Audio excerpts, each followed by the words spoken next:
இறையரூர் கவிமணி காவண்ணா அப்துல் கஃபூர் அவர்களுடைய பிறந்த நூற்றாண்டை சென்னையில் கோலாகலமாக ஒரு நிகழ்வு நடத்தி இருக்கிறார்கள். அந்த நிகழ்வில் பிரதம பேச்சாளராக கலந்து கொள்ள வேண்டும் என்ற அழைப்பு வந்ததில் இங்கு வந்திருக்கிறேன்.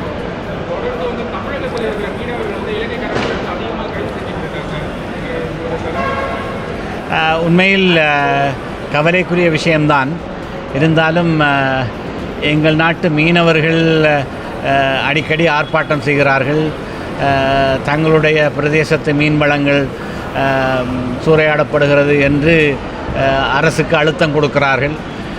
இதன் நிமித்தமாக அடிக்கடி இப்படி கைது நிகழ்ச்சிகள் நடைபெறுவது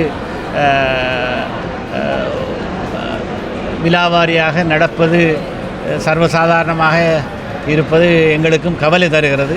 இருந்தாலும் இவற்றை சுமூகமாக தீர்த்துக்கொள்வதற்கு இரு தரப்பிலும் மீனவ சமூகத்தின் தலைமைகள் கூடி கதைத்தால் நல்லது. அதற்கான ஏற்பாடுகளை இலங்கை இந்திய அரசுகள் செய்யும் என்று நாங்கள் எதிர்பார்க்கிறோம். எங்களை பொறுத்த மட்டில் தனிப்பட்ட கோரிக்கைகள் வருகிற போது எங்களுடைய நீதி அமைச்சு, பாதுகாப்பு அமைச்சு போன்றவரோடு கதைத்து எங்களால் ஆன உதவிகளை செய்வதற்கு நாங்கள் முயற்சிக்கிறோம்.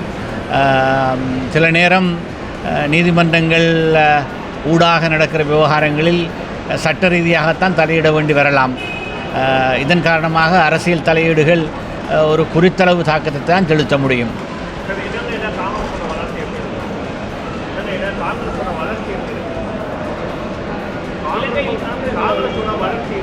இந்த காங்கிரஸோட வரும்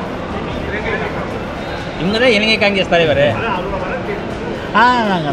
நாங்கள் பாராளுமன்றத்திலே ஒரு பலமான இயக்கமாக இருக்கிறோம்.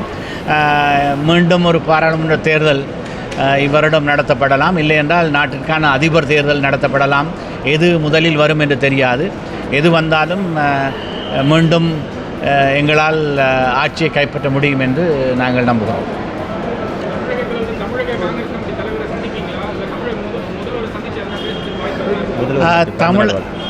தமிழருக்கு அதாவது முதல்வர் தமிழக முதல்வரை சந்திப்பதற்கு வாய்ப்பு கிட்டும் என்று நினைக்கிறோம். கிட்டினால் அவருக்கு பிறந்த நாள் வாழ்த்து சொல்வதற்காக சந்திக்கலாம் என்று இருக்கிறேன்.